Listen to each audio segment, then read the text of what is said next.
Come on, baby. It's you and me. We were meant to be. Oh, come on in here. What do you mean? Somebody got to start the conversation. Yo. What's the problem? You got an issue? You need to get something off your chest? No. You need to get something off your chest, no? What's up, y'all? Good afternoon. How y'all doing? How's everybody doing today? Yeah. We're back with another video. And my wife wanted to have some fun today. I guess. Fun. You like it. Whatever. You like it. Fun. You know what I mean? I guess. That's what it's supposed to be about. What are we doing? Live, laugh, and love. What are we doing? Man, what games are we playing right now? No games. But today we are going to be discussing TV and movie couples. These are about, what do we have, like 10 or 12 couples that we thought of that had interesting type relationships or interactions in movies or on TV. The common denominator is games. Not these females necessarily playing games in these. That's not in true. all of these That's scenarios. That's not true at all. Ain't got time for that, man. That's not true at all. All right, so let's get into it. What's our first couple? Dwayne and Whitley. My favorite! From a different world. Different world. You know, a popular sitcom in the 90s for you young bucks. Yes. If we have any young bucks on here. Right. Kadeem Hardison and Jasmine Guy. Yep. Kadeem Hardison played Dwayne and Jasmine Guy played Whitley. Mm-hmm. Young couple, they were in college. And Dwayne kind of had a crush on her after Denise. He had a crush on everybody. Yeah, you know, but he was kind of the nerdy cat who, you know, females wasn't really feeling him because he was just smart, but he was a good dude, you know, and that's kind of real life how it goes. And Whitley was... She was the prissy, privileged Southern belle. Her daddy's, her grandfather's name, somebody's name was on the building she was staying in, and it was all, she just came from money, so she was very bougie. Yeah, she wasn't checking for Dwayne. No. She wasn't looking at potential. Correct. None of that. Correct. You know. But eventually... This relationship was fun because it was, like he said, at first they wasn't checking for each other, and I think they kind of fell for each other at different times throughout the course of the show, and it was funny just to see how their relationship kind of evolved each time. Yeah, it took for people moving out the way for them to notice each other. Right. I think Whitley was messing with somebody and he was messing up, and Dwayne liked some people, they left, you know, so it was always he knew something. But the thing was that when Whitley was finally feeling Dwayne, Dwayne was messing with somebody else. But, you know, he told her how he felt, but she was playing games. She did not. She was playing games. They left for the summer, and he wrote her a whole bunch of letters and she never responded. She wrote back, but she never mailed them to him. So okay, she was playing games, and he moved on. She wanted to keep his interest, and... So she thought that keeping his interest was not writing him back, keeping him in mystery about how she felt. Let's discuss if that works. Does that work? Ladies, does that work? Keep a man interested, you keep him waiting. I don't think she should not have wrote him at all. I think she should have written back to him, maybe not professing her feelings, but she should at least wrote back to him, letting him know, like, you know, she was good. Because sometimes if... Okay, you said not professing her feelings. Why not? If he's professing his feelings, why not profess your feelings. Well, really, she didn't even have feelings until she seen him on the airplane in first class with a suit on.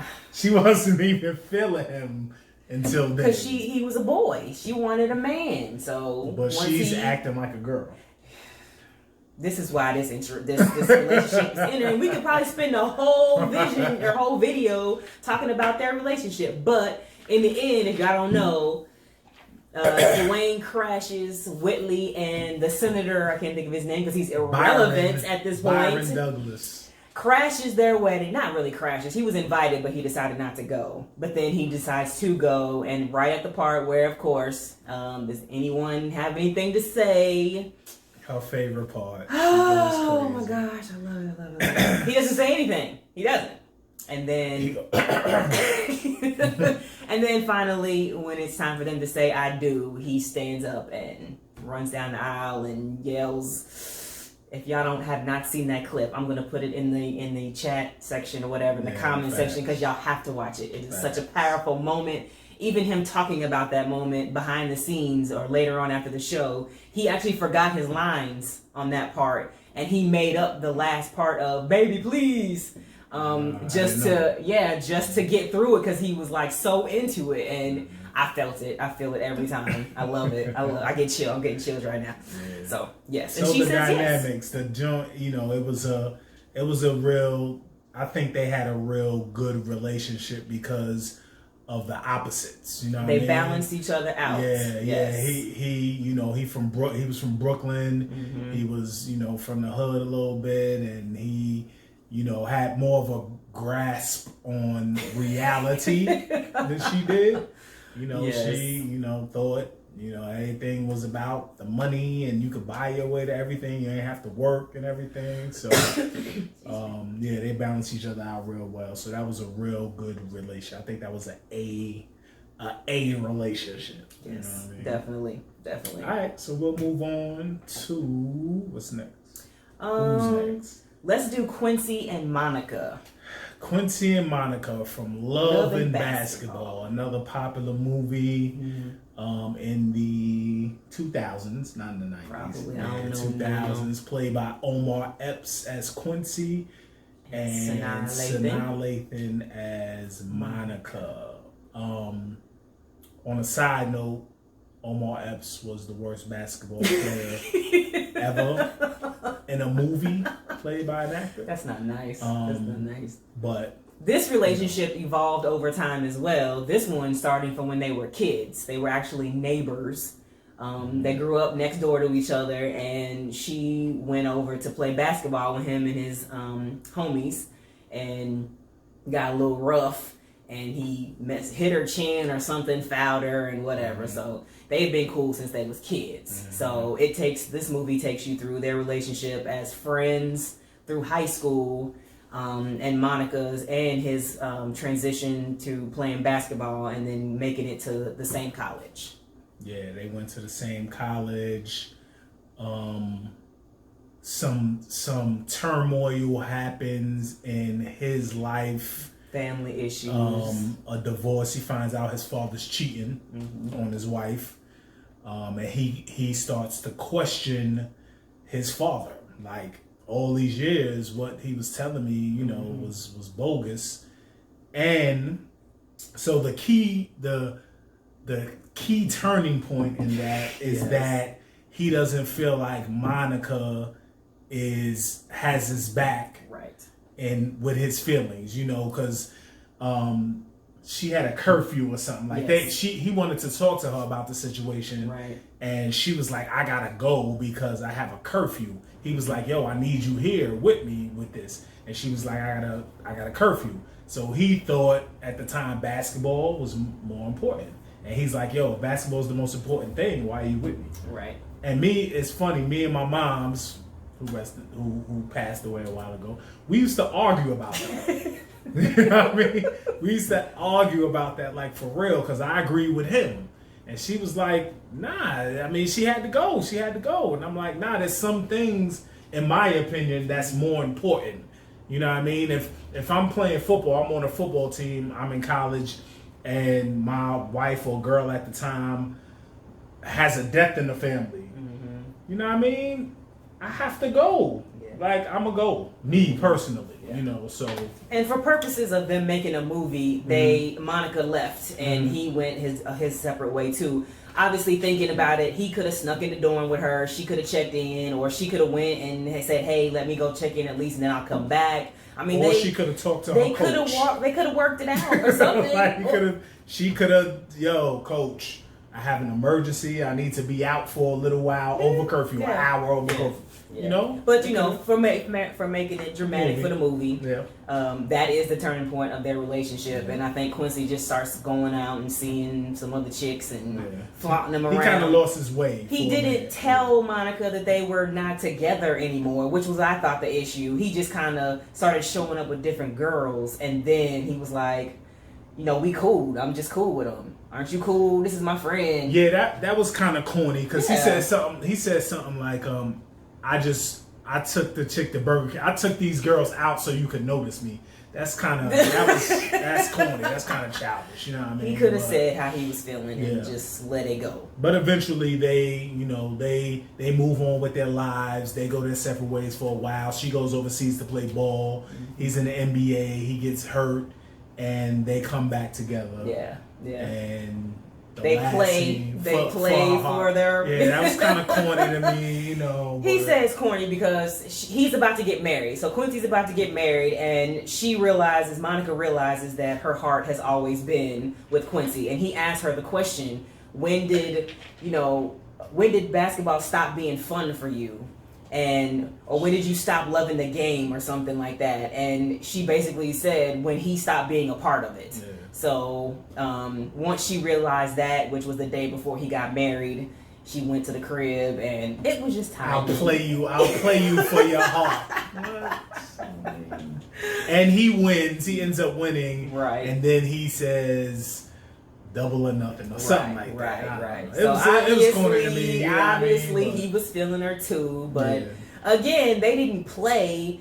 They didn't communicate very well in that relationship. He should have told her, like, for real, this is why I'm not feeling you right now. And, you know, she even told him, why would you make me choose between you and basketball when, you know I love you and all this and that.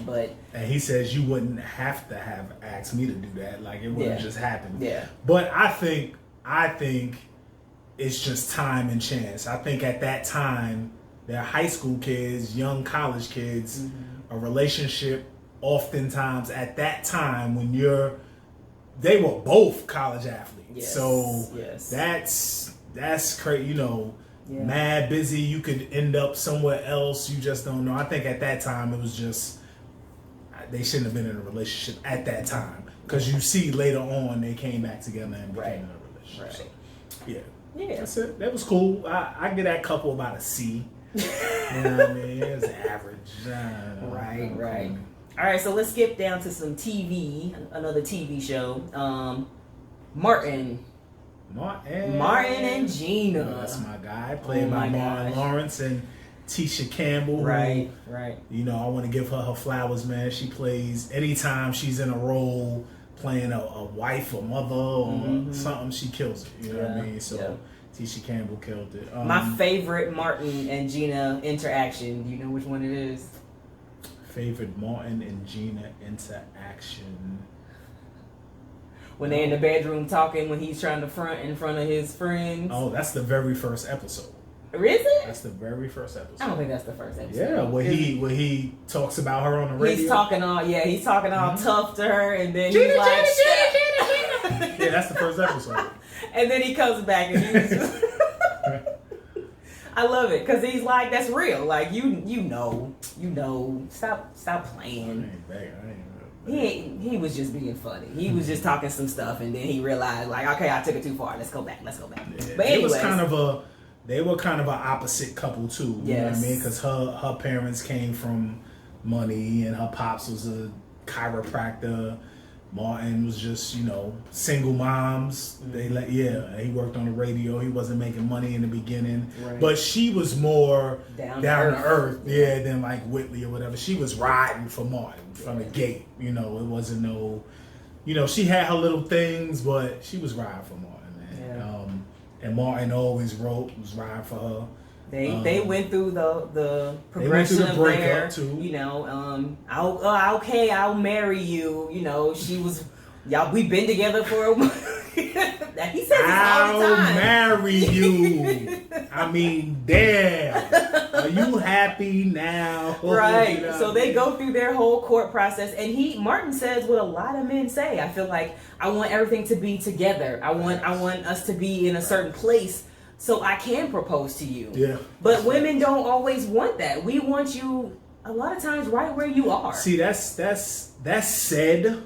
That said, but we know that most of the arguments and the beef are over the fact that we don't have money. That's because y'all stay there. It's not because if you were progressing, I don't think there's that beef. If we constantly see you trying to take it to the next level, it's when you start to get stagnant that there's okay, what you doing? Where are we doing? What are we gonna do with this? What are we gonna do with that? But if you're progressing and you're, making moves and trying to, better yourself, I don't think there's that, at least in my opinion. I don't know. Yeah. I don't know. So Martin and Gina, they got it together and they got married and had a honeymoon wedding and all that fun stuff. What's dope about this show to me and their relationship is you see the progression in their relationship, in their careers, and everything. Like Martin went from a little radio dude, he moved up, he got his own show, he eventually got a national show. Gina was an advertising executive. She moves up, she continues to get, promotions, and she eventually got a job in Cali. He got the job in Cali to end the show. I like how they grew together. They also had a nice support circle. Definitely. Martin had his guys, Gina had her girl. Yeah.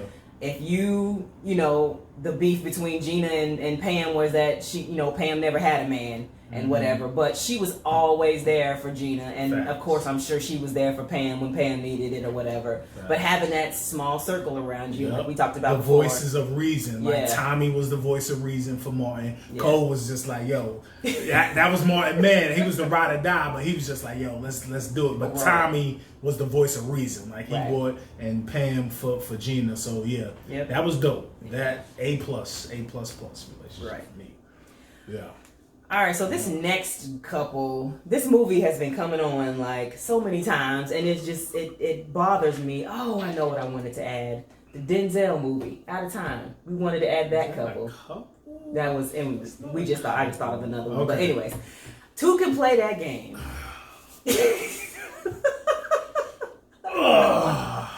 This is with Shantae and Keith, Vivica Fox, and Morris Chestnut. This is really a movie about a game that women play and rules that we fabricate or try to live by to try to rationalize our actions in relationships. This movie scuffs my Timbs, man.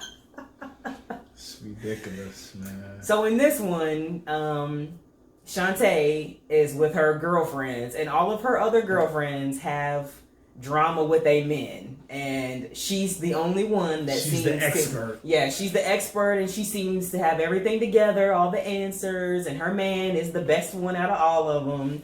And she narrates this movie and tells you just about what she would do and what she does to help her friends. But on the flip side, so Keith Fenton, Morris Chestnut, he's the exec, he's the young black man, he has everything together. They both have it together, career-wise and everything. He, one night after work, he goes out with a coworker. He didn't tell her. He just said, I was working late. He goes out with a coworker. Her and her homegirls happen to go to the same spot. They see him on the dance floor dancing with the girl, and it's a wrap at that point. You know what I mean? He's caught. So he looks guilty. He feels guilty. I mean, he's obviously guilty. right? And then this game. Right. So starts to she happen. takes She you goes through the into set of rules that 10 days. I think it's supposed to be. It's supposed to be 10 days. That women are supposed to go through to make their man understand what they've done is wrong, and for them to come back and how to make everything right. But so it's a punishment backfiring on her. Yes. And the thing for me is that she understands. Like, he eventually explains what happened, and she admits that it's not that bad. Mm-hmm. He understood, and she wants it. Like, she wants him. Right. He wants her, obviously. So to me, that shouldn't have been the end of it. Right. You know what I mean? Right. But she has to go through this for the, it's a movie, so right. she has to go through this. And Vivica Fox, who is, what's her name? Shantae implements her 10-day rule. Right. What did you think? What was right about the rule, or if anything, what could you see happening? So the beginning, I feel like, was okay. Play it cool, walk away, let him come to you. That was okay, because he messed up. He's the one that messed up. He should come to you. Okay. That I'm cool with. Okay. I don't remember what it was. Oh, don't answer the calls or whatever. Give him a minute to sweat, to figure out what he's gonna say, because he's probably talking to one of his boys about something. He did that. Mm-hmm. I think where she went wrong was was it the invitation where he comes over? Something happens and he comes. She thought he was supposed to come over after a certain time. That was at the end, though. That was at the very end where she went home and he was like, she was like, your man should be waiting at the house for you. Oh, no. Okay, so when he calls her at work and she keeps sidestepping him. Okay. So after a certain point, he's realized he's messed up. And he was calling her at work and she was telling him, I'll meet you sometime, blah, blah, blah. And they go to dinner, I think. And then she broke up with him. Yeah. She basically is like, the rule acting like she wasn't interested anymore. And the rule, break up first. Right. That's a rule. That was dumb. That was dumb. Like, that's not where your heart is. That's not what you want as the result. Then don't even put that out there. So that's where I think she went wrong. Yeah. But for him, I think just admitting that he was wrong, you know what I mean, and discussing it, that was it for me. Like, once for me, you stop answering your phone and you're not speaking to me no more. Like, you're kind of putting it out there that you've moved on or you're not interested anymore. It's move on time for me. Yeah. You know what I mean? So, and then he starts. He goes to a party with a arch rival, a girl that she can't stand. You know what I mean? And then it escalates to a whole new level. So I feel like the longer you play this game, the more intense it gets, and then you miss sight of what really had you upset in the first place, and then you start playing tit for tat type stuff, and it's just ridiculous. Yeah, so at the point when he called her at work to like squash it, let's get together, have dinner.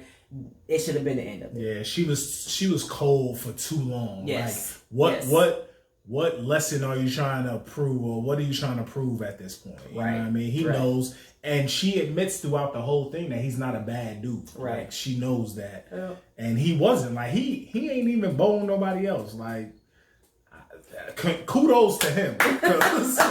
I don't know. But okay. Yeah, so that's a D. It's a game, and two can play that game, but just don't. Yeah, that was just talk it out. Just talk it out. All right, so next, we're gonna get into Olivia Pope and Fitzgerald Grant from Scandal. My side note, y'all, our first interracial couple. I cannot stand her faces in this TV show. I'm dead every time I watch her. Just the whole lip curl, and she looks so worried and anxious all the time. But salute to you, Carrie. Salute to you, Carrie. She is a great and brilliant actress. Carrie, yes, from the NY. But you know what I mean? This show really stresses her out, and I feel like it comes out on this show. It's a great show to me. The only parts I didn't like is when them two got together. Like, I couldn't stand it. I would fast forward it every time because it was the same cycle every time. Yes. It was like Fitzgerald Grant was the president of the United States. So he was married. Yes. And she wasn't in a relationship. She used to work for the White House. She left to start her own company. Right.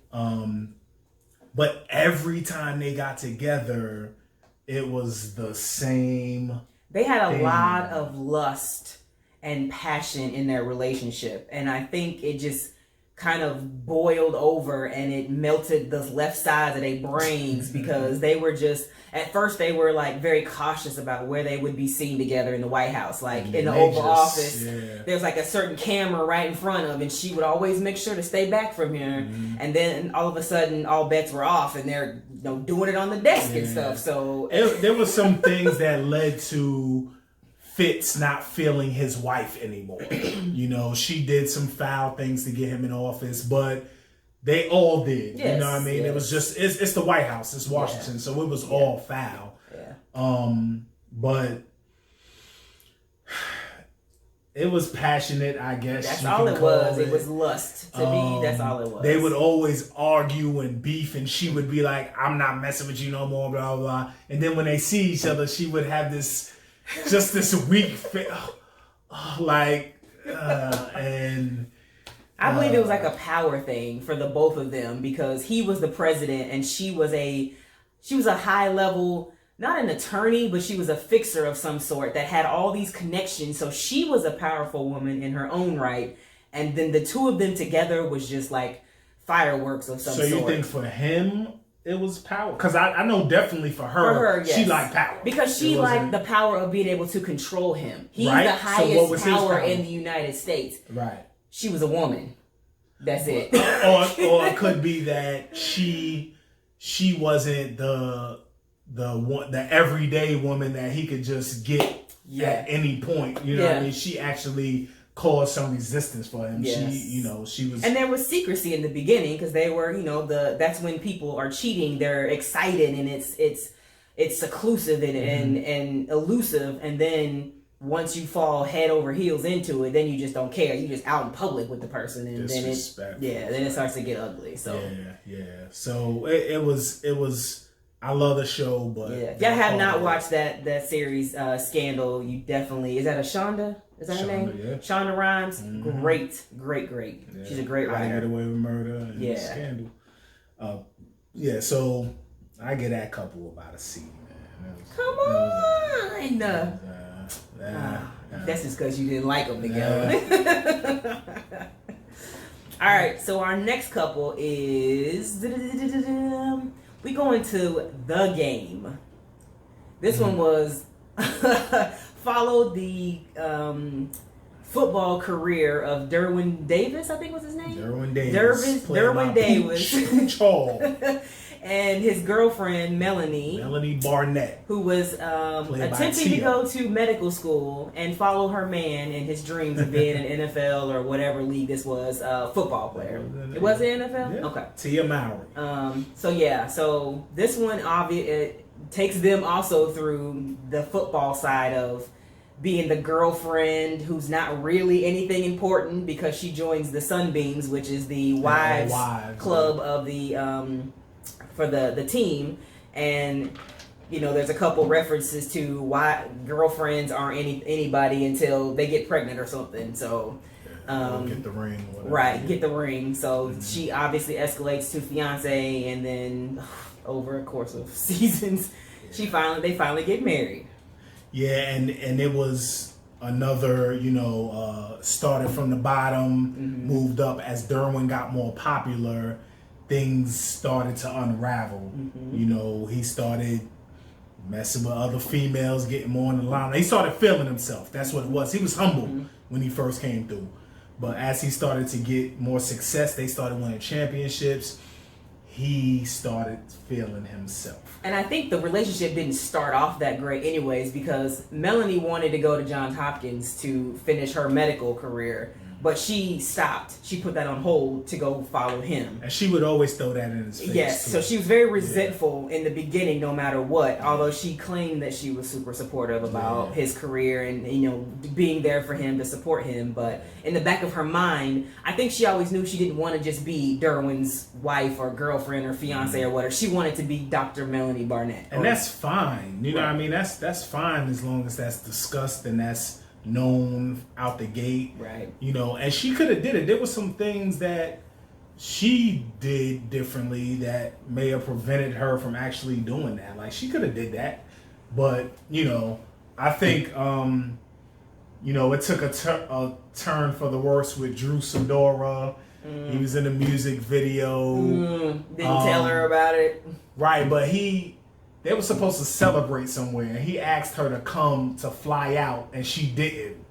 She didn't fly out. You know what I mean? And because she was busy. She was trying to get her career or her studies back on track, and she had a test that she had to do. So they won the championship, and he wanted her to come out and celebrate. Yeah, and she didn't, and he was out there with people. You know what I mean? He was out there. He wanted his lady out there, but she wasn't trying to be out there. So, you know. And then one of the worst things that I think happens all too commonly when you do decide to take a break from each other to kind of realign, reevaluate your relationship, you meet another person, and that person isn't a forever person, but Derwin's person turned out to be a baby mama.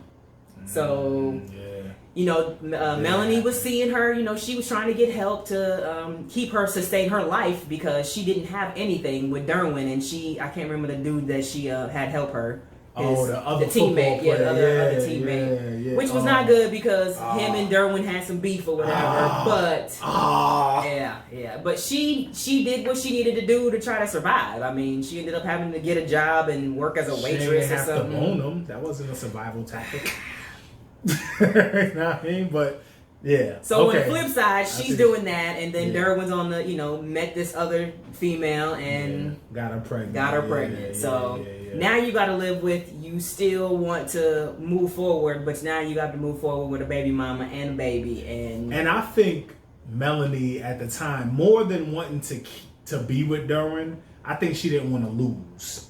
I really think she didn't want to lose because it was always about her and the baby mama.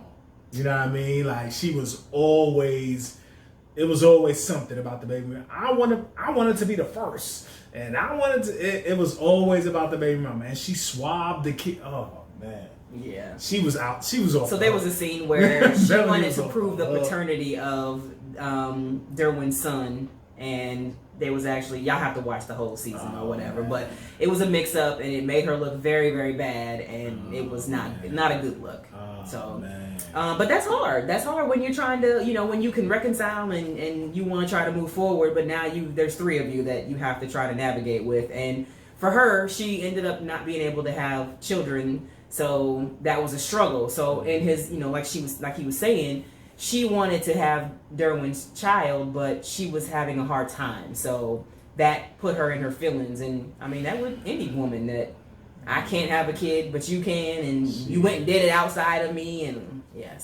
anyways, so Derwin and Melanie. So they also had friends on the show. Jason and Kelly. Jason and Kelly Pitts. Yes. Ooh. I liked this couple in the beginning. I really did. I kind of liked them. I did. All right, so comical. He was a player on the team. He was the star player actually in the beginning. He was the money maker. She was the typical football wife. Mm-hmm. She was head of the Sunbeams. That was really her job. She took care of the house. She took care of the kids. She took care of him.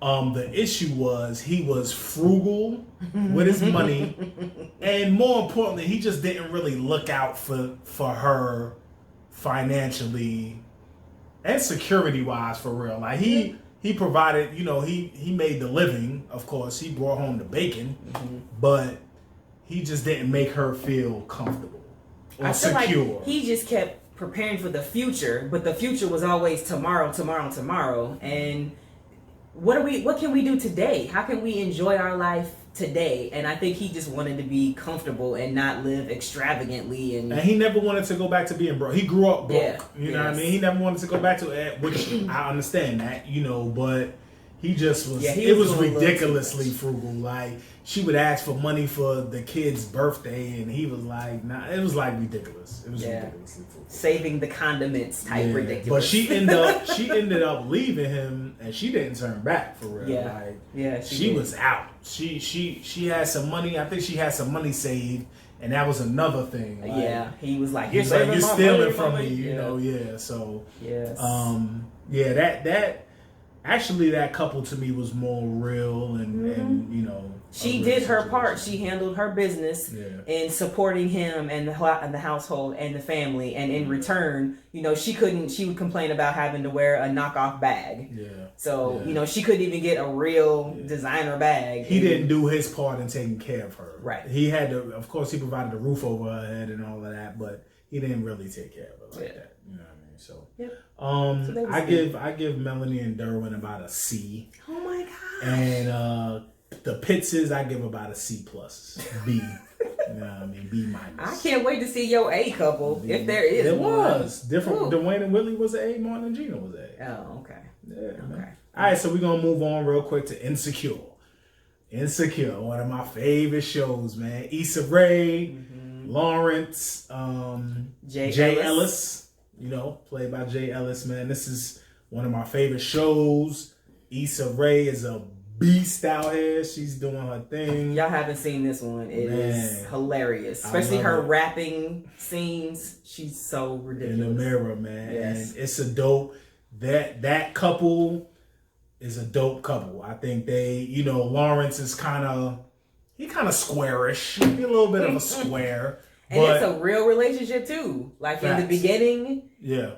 In the beginning, he's a smart dude. Right. He had, but he just couldn't find his way in the beginning. So he's on the couch. He's looking for work. He's trying to take care of Issa too. You know what I mean? He's trying to do his thing while he's at home. Issa's working. But you just get tired of it after a while, and it was progress. A while, progress wasn't seeming to be moving as fast as she would like. Yeah, so he kept trying to come up with a business plan, come up with his own business, and it wasn't happening. Yeah. And she stepped out. Yeah, she stepped out. I didn't like that part.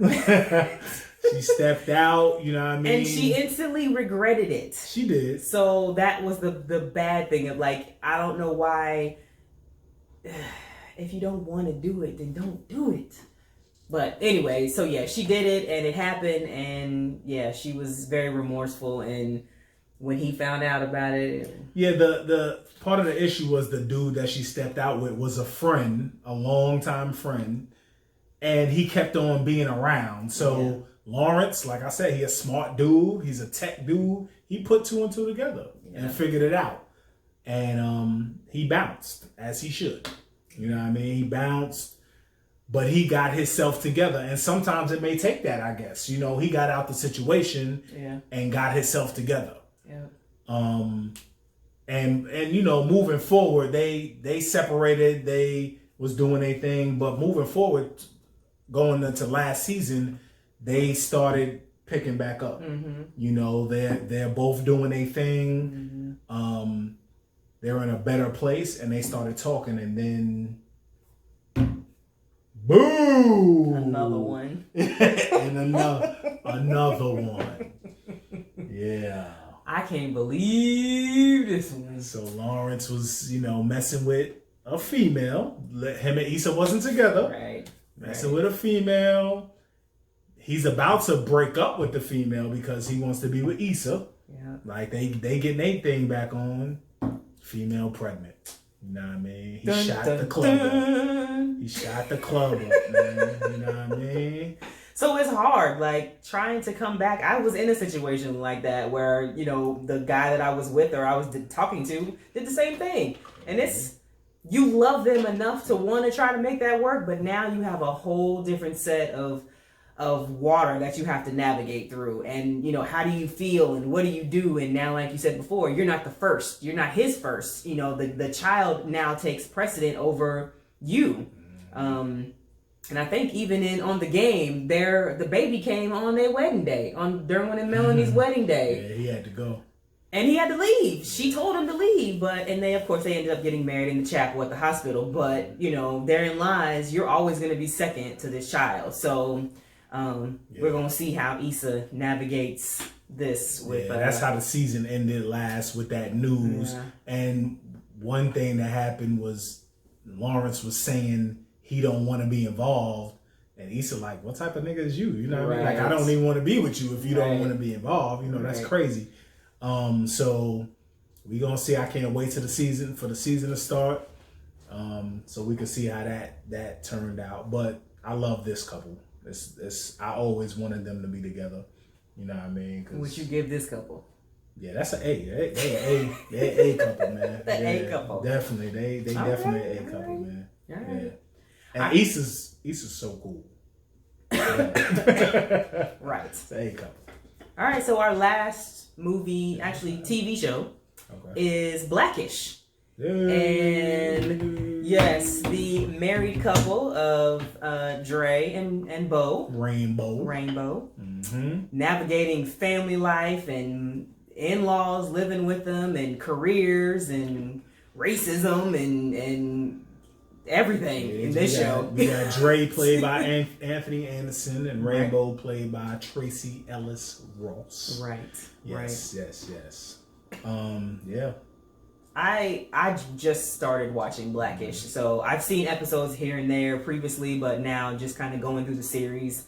And I enjoyed their relationship. Obviously, I enjoyed also the whole dynamic of their family with Dre's mother living in the house and his father, right? And they're not together. Yeah, it's his parents living in the same house, and they're not together. They got a guest house, and then going through their kids, the different personalities with the 3 kids, and then also them navigating. Dre's job basically takes you through worldly events. For whatever reason, they're always sitting around the conference table talking about real issues and. Dope. It's really, really insightful, just from the microaggressions of racism that you may face at work or current events with Donald Trump was in office, those type of things.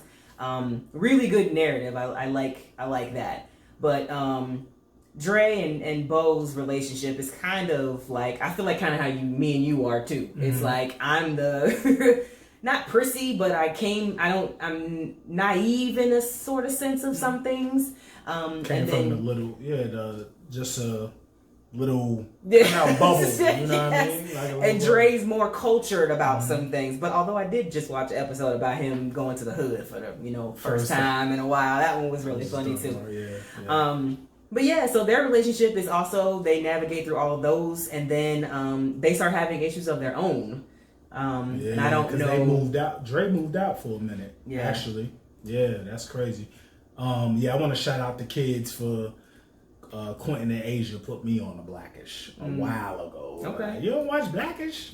Shout out for real, because that was a good call. So Rainbow grew up with her mother and dad, mixed couple, right? Mother was black, pops was white. Okay. They grew up like in a trailer. If you don't watch, what is it? Not grown, Mixed-ish. So that's her story. I don't know if you started watching that. All right, so that's her story growing up. But yeah, they were just worldly people. They, everything is just good in the world. Everything, we're all great people. Why can't, that sort of thing. And Dre is more of the reality. Mm-hmm. Like, this is not it. There was an episode about the police brutality episodes, and Bo was like, this is not happening, and this is not reality. And Dre is like, this happens all the time, blah blah blah. So yeah, it does take some introspection that goes on, man, and I think their relationship is great as well. Yeah, I like this one just because of the dynamic that's in the household, the dealing with the kids, because people don't realize how much kids change your life. And I don't know who spawned Diane, but she is the youngest daughter. No, they're twins, right? Yeah. But she's still the youngest daughter. She's a mess. But yeah, just navigating the 2 younger children, and then they have 2 older children, the different levels of interaction with them and navigating parenting and that kind of stuff. So yeah, it's definitely, you can definitely see how the kids grow up in a kind of a privileged sense, and they, like you said, when they went to the hood, they've lost touch. They don't have a sense of reality as well. Right. Dre been out of the hood so long, he don't know. He feels uncomfortable when going back to the hood, you know. Right. And the kids have no sense of what the hood is about at all. And I can totally relate to that. I don't know what a hood is.